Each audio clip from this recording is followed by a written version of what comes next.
लाख रुपये किमतीच्या shooting shirting कापडाच्या मालांपैकी 27,27,534 रुपये किमतीचे कापड हस्तगत करून आरोपीतास जेरबंद केले। फिर्यादी महेश हरी उदावंत, नाशिक रोड, नाशिक, त्यांचा भाऊ रोहित उदावंत व युसुफ अहमद शेख यांच्या भागीदारीमध्ये सुमारे 6 वर्षापासून प्रसाद सर्कल, गंगापूर रोडवरील ओम शिवालया बिल्डिंग शॉप नंबर 4 मध्ये बाराती एथनिक अँड डिझायनर स्टुडिओ या नावाने कापड विक्रीचे दुकान आहे।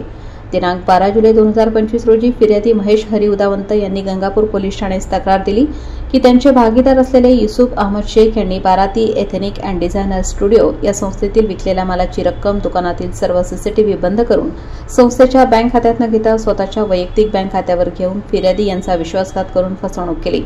तसेच युसुफ अहमद शेख, त्याचा भाऊ आरिफ शेख, मुलगी आयशा शेख अशांनी संगनमत करून दुकानातील सियाराम, रेमंड व इतर कंपनीचे शूटिंग शर्टिंग तसेच ब्लेझर, शेरवानी व जोधपुरी असा 30 लाख रुपये किमतीचा माल फिर्यादीच्या संमतीशिवाय अप्रामाणिकपणे लबाडीच्या इराद्याने घेऊन गेला होता, म्हणून गंगापूर पोलीस ठाणे येथे गुन्हा दाखल करण्यात आला होता।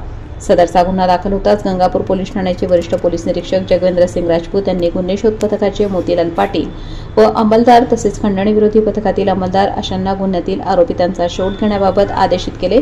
त्यावरून पोलीस पथकाने गुन्ह्यातील आरोपींचा व अपरिहरित मालाचा देवळाली कॅम्प परिसरात जाऊन अहोरात्र शोध घेतला, परंतु पोलीस पथक पोहोचण्याच्या आत आरोपितांनी त्यांच्या राहत्या घराला कुलूप लावून मोबाईल फोन बंद करून अज्ञात ठिकाणी पलायन केले होते। पोलीस पथकाने तांत्रिक कौशल्याचा वापर करून आरोपी युसुफ अहमद शेख, नाशिक व त्याचा भाऊ आरिफ शेख अशांना देवळाली कॅम्प परिसरातून ताब्यात घेतले। त्यांच्याकडे बुद्धी कौशल्य वापरून कसून चौकशी केली असता त्यांनी अपरिहरित केलेला 30 लाख रुपये किमतीचे शूटिंग शर्टिंग कापडाचा माल हा इगतपुरी परिसरात लपवून ठेवल्याची कबुली दिली असून त्यांच्याकडून 27,27,534 रुपये किमतीचा मुद्देमाल हस्तगत करण्यात आला आहे। सदर गुन्ह्याचा पुढील तपास भटू पाटील व गौरव खांडरे हे करीत आहेत। वृत्तसंकलन सिद्धांत पवार, नाशिक।